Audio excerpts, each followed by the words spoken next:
Good afternoon, this is Dan Howe, PTI Securities and Futures with the market close for July 18th, the Monday.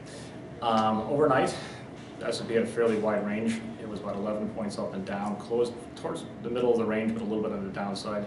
Most of this was in response to Europe.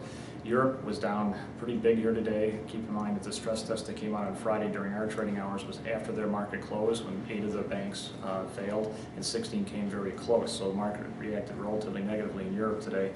Asia was a little bit mixed, but they were also a little bit on the downside. Very interesting day here today. Gold closed above 1,600 at 1,606 for the first time. Silver back above 40 at $40.46.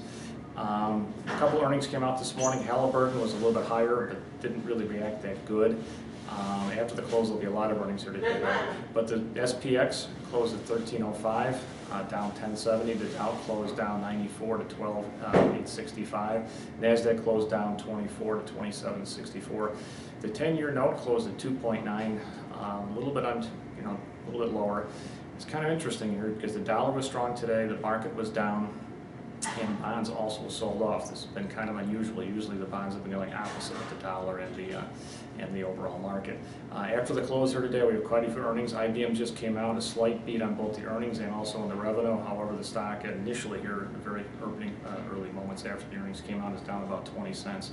Tomorrow we also have Apple, Goldman Sachs, Bank of America, Johnson & Johnson, Coke, among many others tomorrow. This has been Dan Howe for PTI Securities and Futures.